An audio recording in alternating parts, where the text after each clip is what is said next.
Do you have a typical approach to helping people through this, or does it depend on? I think, like, I would say typical approach in terms of like looking at the case, yes. How you treat depends on the person. Are there commonalities that you would suggest, just people who are there right now and they know they have it and they just want to say, what can I start doing right now?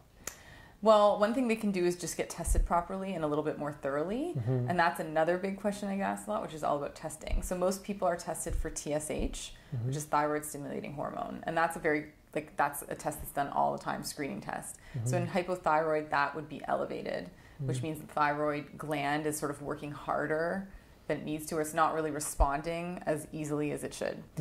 And so often someone's doctor will put them on Synthroid. Oh, your TSH is high, put you on Synthroid. But what they don't do is necessarily go on and test T3 and T4, which are your thyroid hormones, and are those levels normal? And they don't always test antibodies. So a good place to start is just to figure out, do you have Hashimoto's, like autoimmune hypothyroid, or not? Because then the cause is totally different, right? So really, it's not something to fix on your own. It makes sense to really figure out what's going on. Yeah, there's some things you can do on your own. Like I said, 90% of hypothyroid is Hashimoto's. And so for most people, they're going to have positive thyroid antibodies. And the Synthroid, like the medication, does not change that. So, but what you can do in your own life, like one big thing is gluten sensitivity is often associated with thyroid antibodies. So for some people, going gluten-free makes a huge difference. Their thyroid function, it brings down the antibodies, it stops the destruction of the thyroid gland, and then their symptoms improve and their medication works better. Coffee or caffeine also can affect how well thyroid hormones work. So I've had a patient where we went gluten-free, caffeine-free as part of our treatment, and that had a lot of effect for her. And I see that sometimes with people if they're drinking a lot of coffee or something like that. Stress is another one. Like high stress, you can get thyroid antibodies. So changing the stress response or working on like adrenal support, so like more sleep, stress reduction, sort of balancing like go with like more calm or more downtime, that can reduce thyroid antibodies. So a few things like that can make a big difference for some people. And sometimes you don't need to do very much beyond that.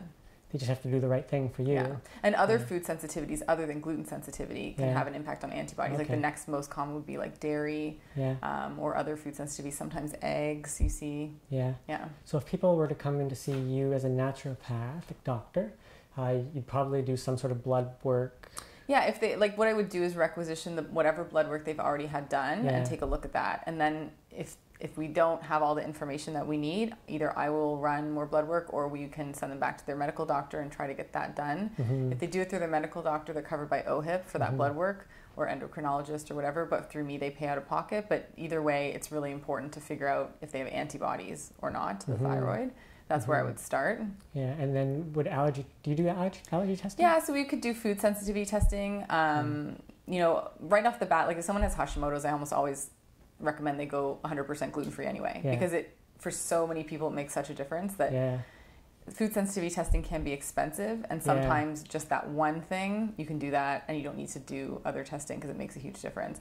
But to be thorough, it would be great to do food sensitivity testing and be more precise per person, like what's having the impact. Okay.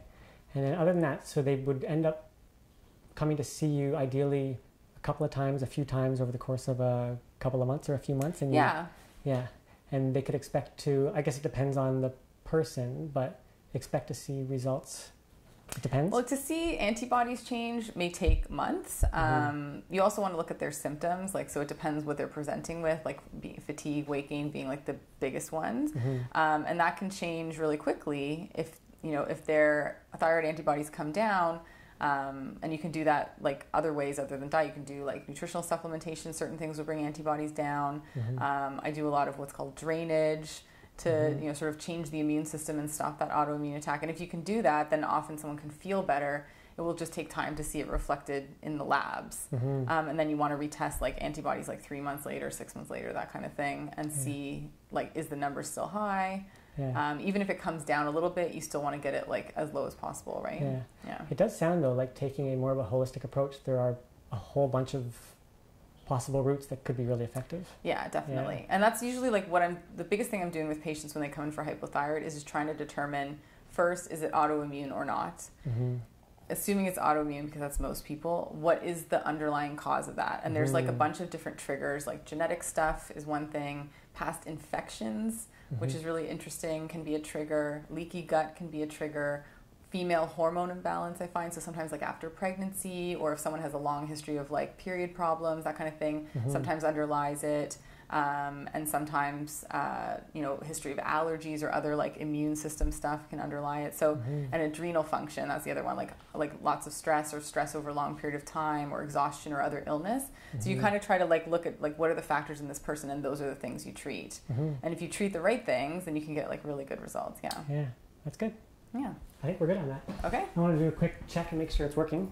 I have one more thing if you want to talk about it with hypothyroid. I have like kind of one case that's, I get, that I sort of mentioned, but the case, it's probably a good,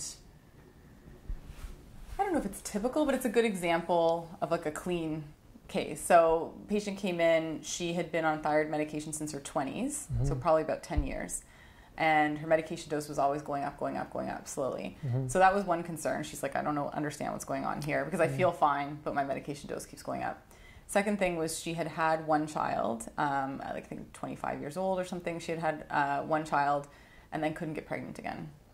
And she had done fertility treatments, which had been unsuccessful, and she didn't really want to go that route. She had done acupuncture, herbs for fertility. That had been unsuccessful thus far. She had like no physical symptoms, felt fine, looked fine, no weight issues, nothing, but those two things.